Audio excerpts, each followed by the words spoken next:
Et nous voici donc pour nos discussions ce matin. Franck, bonjour. Bonjour. William, bonjour. Bonjour, Eric, bonjour. bonjour, Tanguy. On va parler de nous-mêmes aujourd'hui. Comme on a déjà commencé à le faire la semaine écoulée, il y a les élections à la HAC. La campagne bat son plein, je crois, au niveau donc des professionnels des médias.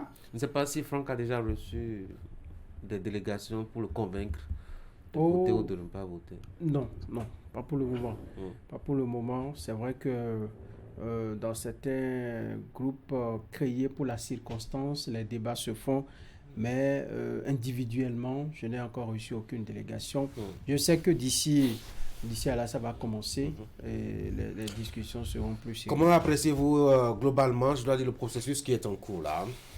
Oui, moi je l'avais déjà dit la dernière fois, l'organisation de ces élections confiées à la Sénat pour moi devrait se faire par la RAC elle-même, qui, avec l'expérience acquise depuis plusieurs années, devrait avoir une entité pour mieux organiser ces élections. Ça, c'est le premier point que je relève. Mais si on laisse cela de côté, c'est que on a remarqué que au niveau même de l'enregistrement, tout ce qui a été fait jusque-là, c'est vrai, il n'y a pas eu grande difficulté, mais on pouvait faire mieux. On pouvait faire mieux, notamment dans le processus d'enrôlement des potentiels électeurs. Parce que là, on est allé faire encore le pied de grue pour se faire enregistrer, alors qu'aujourd'hui, la dématérialisation, disons, l'avancée de la technologie nous offre des possibilités déjà de notre maison, avec notre petit smartphone, de le faire. Je pense qu'il faut y penser les fois à venir. Maintenant, les acteurs impliqués dedans, disons, les conseillers, les journalistes et tout, je vois que cette élection suscite assez d'engouement dans le monde de la presse. Pourquoi? Je ne saurais le dire. Est-ce que c'est parce que certains textes ont été revus pour permettre notamment à des conseillers de se représenter, à les réformes qui ont été introduites au niveau de la RAC, je ne saurais le dire. Mais à la fin du processus, je pense qu'on aura plus d'éléments d'appréciation pour mieux, disons, donner notre lecture de tout ce qui a été fait. Pour le moment, il n'y a pas encore de difficultés, mais il y a des... Il y a des protestations. Il y a des protestations. Il y a des protestations. On va en parler tout à l'heure. Voilà. On va se prononcer déjà sur l'introduction ou l'appel à la Sénat pour organiser les élections. Franck pense que c'est pas trop cool pour l'image de la HAC qui devrait peut-être créer une cellule qui organise les élections. La HAC n'est pas là pour organiser des élections, non, William? je, je comprends de quoi il s'agit, mais nous parlons d'élections professionnelles. Il faut vraiment mettre l'accent là-dessus. Ce sont des élections professionnelles, des élections dédiées à une corporation donnée, une corporation au sein de laquelle même les professionnels des médias sont contraints de voter pour les candidats relevant des catégories auxquelles ils appartiennent. C'est comme récemment, les enseignants étaient aux élections professionnelles. Ensuite, le processus est en cours aujourd'hui au ministère de la décentralisation. Moi, agent de Canal 3 Bénin, je ne me mettrai pas candidat ou électeur dans une élection professionnelle comme celle-là. Et dans ces ministères, les élections se font. De l'autre côté, l'Alliance Aube Nouvelle a gagné sans, comment on appelle, sans la Sénat, en fait. Une élection professionnelle, a priori, pour moi, devrait être vraiment un jeu amical entre... Vous avez vu le challenge de 2019 à une voix près, à la limite. Hein, mais moi, je trouve que, certes, c'est pertinent d'y avoir réfléchi lors de la loi organique de 2022, de juillet 2022, mais il y avait d'autres récriminations, il y avait d'autres choses sérieuses qu'on aurait pu introduire, auxquelles on ne sait pas, sur lesquelles on ne s'est pas attardé. On a pensé plutôt à faire rempiler des conseillers en poste pour un mandat qui, la plupart du temps, était unique et ça passait vite. Et ensuite, on a pensé à la Sénat. Je suis d'accord que ce n'est pas que ce n'est pas que du côté de la HAC, il y a d'autres élections professionnelles pour lesquelles aujourd'hui la tendance est à essayer à la Sénat, on parle de mémorandum d'entente et tout. Mais ne l'oublions pas, la question que vous avez faite à Franck, j'ai bien envie d'y répondre. Le processus suit son cours, mais sur fond de contestation. Ce ne sont pas des remous clamés partout, mais c'est sur fond de contestation. Alors, la Sénat nous permet quand même d'avoir un élément neutre, professionnel, dédié spécialement et spécifiquement à l'organisation des élections. Ça ne devrait pas poser problème, Eric. Je pense que c'est d'ailleurs ce qui est recherché, un processus sécurisé, avec une forme de neutralité qui puisse mettre un peu à l'aise tous les différents acteurs. Parce qu'avant, quand le fêtier s'occupait de l'organisation, on entendait toujours des histoires comment on dit, de vol, de ceci, qu'on a favorisé X par rapport à Y, et puis tout ça. Et donc je pense qu'un acteur neutre qui est connu justement pour organiser déjà de grandes élections dans notre pays, peut jouer certainement un très bon rôle, notamment même du point de vue technique. Le processus, je pense qu'aujourd'hui, il est heureux de constater que tous les acteurs sont mobilisés sur le terrain et essayent vraiment de faire en sorte que nous puissions vivre des élections un peu apaisées. C'est vrai qu'à chaque étape, il y a justement des difficultés. L'enregistrement qui a été lancé également pour pouvoir inscrire les journalistes électeurs dans un fichier s'est déroulé, mais c'est heurté à pas mal de dysfonctionnements. À un moment donné, c'était devenu un peu pénible. Voyez-vous, soit vous y allez, une fois sur les lieux, on vous demande la photocopie de votre carte CIP ou de votre carte d'identité, et donc l'information n'était pas passée, qu'il fallait vraiment venir avec ces pièces-là. Il faut retourner, aller rechercher les pièces et revenir, être enfin, vous vous retrouvez justement avec bien d'autres personnes, ça devient un peu compliqué. Mais bon, on a fini par franchir cette étape. Je pense que la campagne n'est pas encore lancée, donc les candidats sont connus, puisque nous les avons vus à tour de rôle déposer leur dossier à la Sénat, un peu comme le ferait un candidat à la présidentielle. C'était intéressant aussi de voir des confrères justement jouer le jeu. Et donc ils sont connus et pour l'instant, et nous attendons la suite du processus, certainement qui va lancer la campagne et qui fera que ces candidats feront certainement le tour des rédactions et présenter ce qu'on peut appeler petit programme de mandat. Vous avez été surpris par le nombre de candidatures. 3 postes, 14 candidats. J'ai l'impression qu'il y a beaucoup d'envie, beaucoup d'appels, de détermination pour améliorer un peu la situation de la corporation actuellement, Eric. Bon, écoutez, l'effectif montre d'ailleurs qu'aujourd'hui, dans notre corporation, nous avons des gens qui ont envie véritablement de jouer un rôle. Mais soyons clairs, vous savez, à la HAC, tel que l'organe est structuré, quel est ce changement qu'on peut véritablement apporter à la taille des problèmes que nous avons dans cette corporation.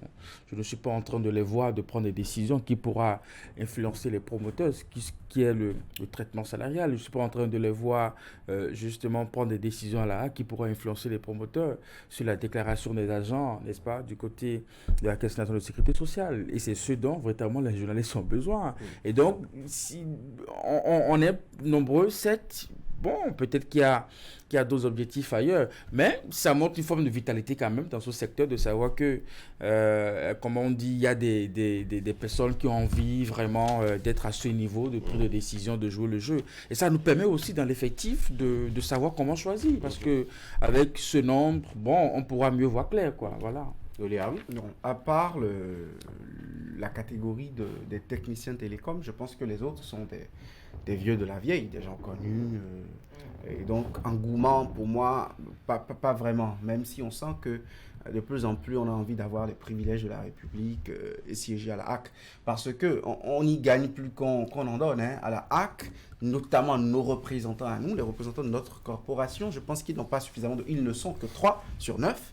Le président est désigné par le patron de l'exécutif. Les décisions nous tombent sur la tête sans qu'ils ne puissent nous défendre. Je doute très fort que les gens de ce niveau d'expérience n'aient pas fait certains débats ou n'aient pas donné certains avis, à moins qu'ils aient joué la politique de l'autruche ou celle de la carte. Pendant que certains débats se menaient sur des décisions liberticides, antidémocratiques prises par la HAC. Donc, je trouve qu'ils rendent très peu service à ce Bénin et notamment à la presse. Là-dessus, c'est vraiment ma religion. Maintenant, est-ce que c'est un engouement pour aller servir ou aller profiter de ces privilèges? Je ne le dis pas trop parce que ce sont des gens connus. Quand je prends la catégorie presse écrite, un ancien président du CNPA, un ancien président de l'UPMB qui remplit d'ailleurs tous deux challengers pendant les élections dernières avec Goubi du CNPA actuel, un vice-président du CNPA actuel. Quand je prends la catégorie audiovisuelle, un conseiller en poste, Armand Oussou, et la présidente actuelle de l'Union des professionnels des médias du Bénin, et un autre candidat que je connais très peu.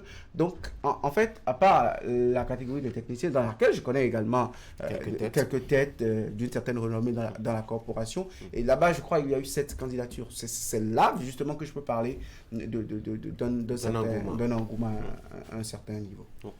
L'engouement, ça se justifie par le fait que, bon, chacun a envie d'aller faire son expérience à la RAC, sur papier, de contribuer, disons, au bien-être des professionnels des médias. Mais dans la réalité, tel que Eric l'a déjà souligné, la structuration de l'institution elle-même, est-ce qu'elle offre des possibilités vraiment à ceux qui nous représentent de pouvoir porter réellement nos voix? Parce que, vous voyez, en Afrique, généralement, ces institutions-là ne jouent pas le rôle qu'elles devraient jouer.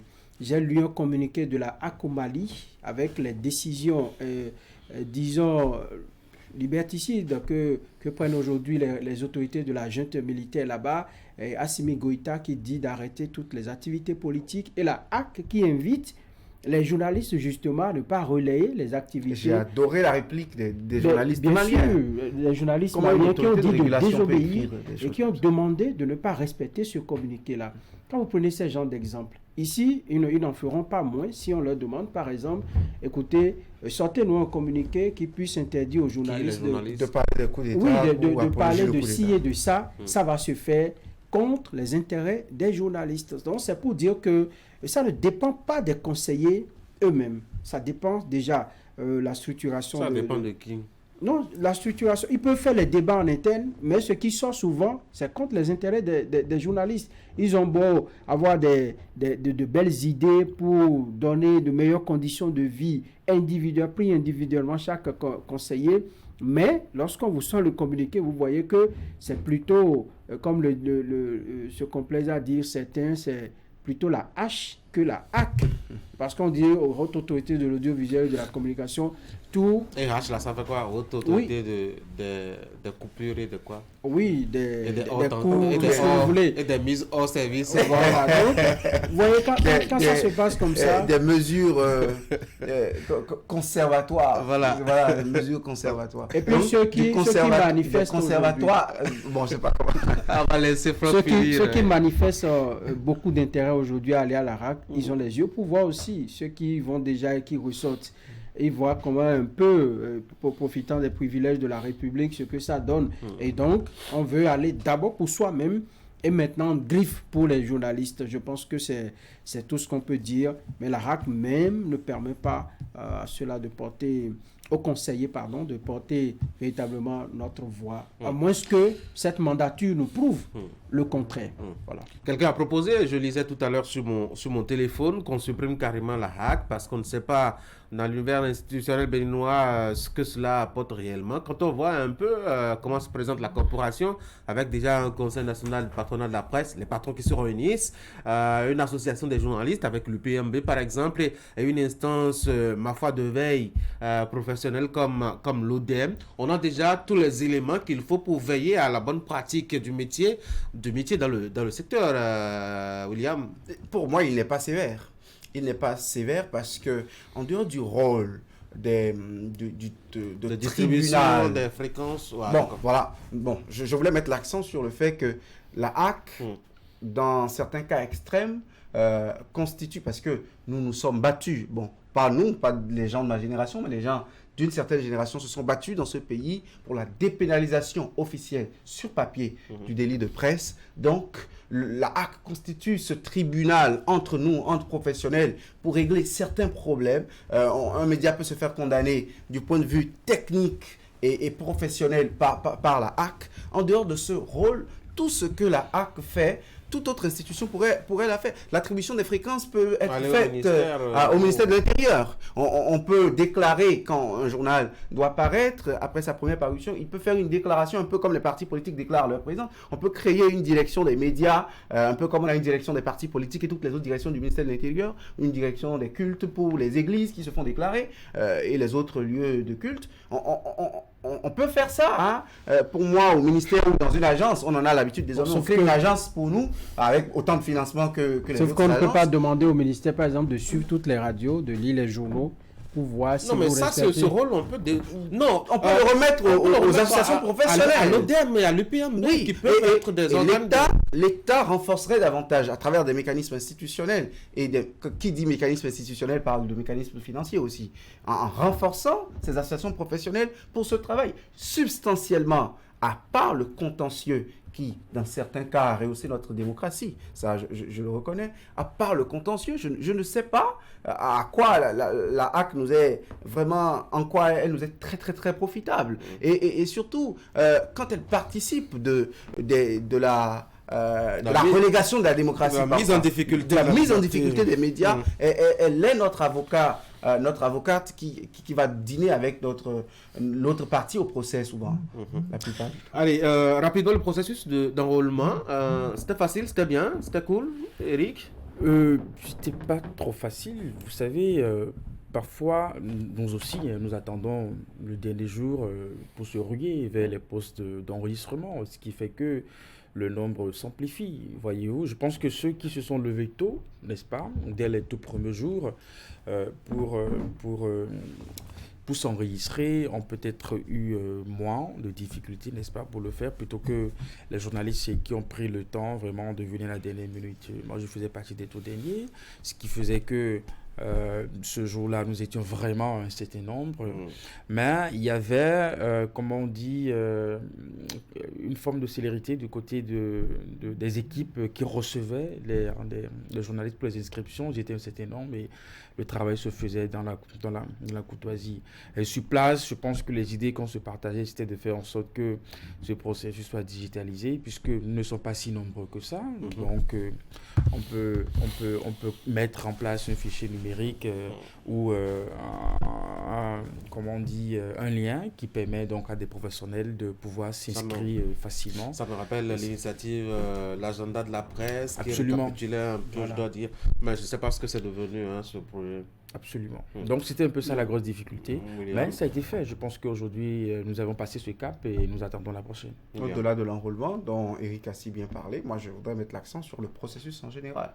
Vous savez, il y a une grosse contestation depuis que ce cadre juridique était en gestation et qu'il a été finalement adopté par les conseillers de la HAC. Il se trouve que pour beaucoup, il y a des récriminations très fortes sur ce processus électoral, la façon dont les choses sont faites. Par exemple, pour cet enrôlement des professionnels des médias devant s'inscrire sur la liste électorale, il a été clair qu'on a permis, par exemple, l'inscription dans le cadre juridique avec le passeport ou les autres pièces d'identité, alors que, selon une certaine presse, les combats menés pendant des siècles pour valoriser la carte de presse étaient dans ce sens, c'est-à-dire qu'on définisse, un peu comme le Code de l'information et de la communication de 2015 l'a dit, qu'on définisse le journaliste par sa carte de presse, par la détention de la carte de presse. Dans la pratique, combien long point d'interrogation, mais pour inciter les journalistes à se régulariser, il faut qu'au niveau des échéances comme ça, parce qu'on parle d'élections professionnelles, on ne parle pas d'élections présidentielles, on ne parle pas d'élections législatives. On parle d'élections professionnelles. Il faut vraiment que ce soit des gens qui soient en règle totalement vis-à-vis de la profession. Justement, qui puissent. Il y a aussi, dans ce processus, il y a la question. Elle est en train de me dire, Eric m'a dit. Regardez, elle est classée. William. Moi, je je pense que. Non, on peut mieux faire. Comme je l'ai souvent dit, au XXIe siècle, on continue par faire des fils pour aller s'inscrire. Même si vous êtes le tout premier, Eric, il y a d'autres personnes qui sont dans d'autres occupations qui devront venir le dernier pour se faire enregistrer de notre maison. Vous voyez, lorsqu'on sollicite la Sénat pour faire une telle opération. Vous attendez à quoi? Il faudrait que la Sénat fasse travailler ses agents et qu'on justifie le budget qui a été mis à la disposition de la Sénat pour faire le job. Et donc, on a déployé des gens à la RAC pour nous enregistrer des papiers qu'on remplit à longueur de temps. Tout ça, ce sont des pertes de temps. Moi, je pense qu'on peut gagner en temps si on digitalisait l'opération d'enrôlement. Et même, vous avez vu le dépôt des dossiers à la RAC. C'est fait encore de façon un peu archaïque à mon avis, où, bon, c'est vrai que nous avons accompagné des candidats pour aller déposer tout ça, le cérémonial. Non, le candidat peut rester chez lui, faire valider sa candidature, tout rempli. Mais ça n'annonce pas les couleurs. Quand c'est fait comme ça, cela n'annonce pas les couleurs. Non, ne sont les pas. candidats en ont besoin. Mais ce n'est pas une élection, ce n'est pas de la politique. Hein. Même à travers vos téléphones, vous pouvez convaincre vos confrères, à travers nos journaux que nous envoyons en ligne. Le titre que nous faisons lire, c'est pas par les téléphones aujourd'hui que ça se fait. Et donc, moi, je pense qu'on peut mieux faire que de toujours faire les choses de façon traditionnelle là. Et les années à venir, si on tient à ce que la Sénat organise les élections, pardon, eh bien, cet aspect de la digitalisation, qu'on l'incorpore un peu au processus pour faciliter un peu les choses aux professionnels des médias. Dans les parties, disons dans le septentrion, si vous prenez par exemple les antennes de Parakou, de Nati Tengu, je ne sais pas s'il y en a à Kandi, je ne sais pas trop, mais lorsque vous prenez ces antennes, les gens de Niki par exemple, les professionnels des médias de Niki seront obligés par exemple de venir à Parakou pour se faire peut-être enrôler. Vous voyez, il y a le coût du transport peut-être, il y a les risques qu'ils prennent, ils vident leur rédaction pour venir se faire enrôler, alors que de Niki ou de Ndali, le professionnel de médias peut faire son enrôlement.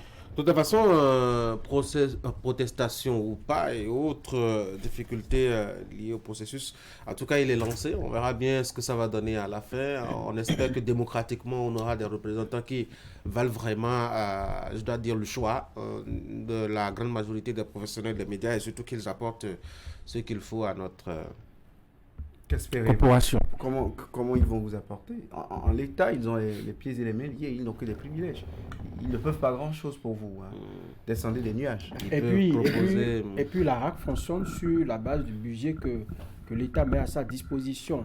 Donc c'est une institution institution attentiste qui ne peut pas aller négocier avec des partenaires, voir quels sont les besoins en matière de formation, en matière d'ouverture, en matière de renforcement, en matière d'innovation dans la prestation professionnelle des journalistes. Elle ne peut pas faire ça. Mais c'est ce qui est recommandé. Si elle s'était fait de la sorte, c'est qu'elle aurait un peu les coups des franches pour essayer de poser certains actes. Mais lorsque vous avez le financement qui vient de là-bas, il suffit que les primes soient bloquées une ou deux fois, ils vont se redresser, les conseillers. Ils vont en session, 2 fois, on dit, bon, au ministère de l'économie et des finances, écoutez, il y a des difficultés de trésorerie là-bas. Ce mois-ci, vous n'aurez pas vos primes et autres là. Vous allez voir, ils vont se plier. Même si on confiait cela, ce volet, aux professionnels des médias, au niveau des associations, des fêtiers et tout, si le financement doit venir de l'État, le financement doit être public, le même problème va se poser. Non, mais moi au moins, à ce niveau, on saura que ce sont les professionnels eux-mêmes qui, entre eux, détruisent leur profession et non quelqu'un qu'on a parachuté de n'importe où. Parfois, il n'a aucun lien avec le monde journalistique et il devient président de la RAC. Et quand on dit ça, on dit que la RAC, ce n'est pas que l'audio et ce n'est pas que la presse, qu'il y a également les autres moyens de communication, donc qu'un président de la HAC peut venir de toutes parts. Moi, je pense que c'est la grosse erreur, parce que quand nous lisons la Constitution, le titre consacré, les dispositions consacrées à la HAC sont claires. Le mandat de la HAC est beaucoup plus en direction des médias, de la presse, de ce que la presse représente dans une démocratie comme la nôtre. Si la HAC prenait le soin de s'actualiser par rapport à certaines dispositions. Ce n'est pas aux dispositions actuelles et nouvelles des médias dans le monde, ce n'est pas de cette façon qu'on régulerait les médias en ligne. Comment demander à une télévision en ligne de produire des contenus chaque jour, comme si c'était une télévision conventionnelle qu'on pouvait avoir sur fréquence hertzienne ou sur satellite. Ce n'est pas la même chose. Il faut que nos conseillers par le média soient dans le monde de la presse et ça va davantage aider à éviter certaines certaines situations que nous continuons à vivre. Les gars, merci beaucoup. Merci. Bonne journée à vous. J'espère que vous prenez bien soin de vous. Hein. Le temps dehors, il est difficile. Sinon Clément maintenant, hein, parce que il y a quelque temps, on attendait quelques gouttes des cieux pour mieux vivre. Oui, pour mieux respirer. En effet, la chaleur elle était suffocante. Et on fondait carrément. Hein. Sinon qu'on calcinait plutôt. Vive la pluie alors. Oui, mais dans la proportion qu'il faut. Parce que nous sommes à Cotonou. Ah oui, nous sommes à Cotonou et c'est compliqué. C'est très rapidement Parce venu. qu'au moment où vous dites voir- vive la pluie, d'autres diront attention, vive La chaleur. Oui, vive la chaleur parce qu'ils sont dans des zones à risque où l'eau leur fait la fête tous les jours. Donc, faut donc pas que... Bonne journée. Mesdames et messieurs, suivez juste après moi à la revue de presse. Je vous souhaite de passer une très bonne journée et à demain.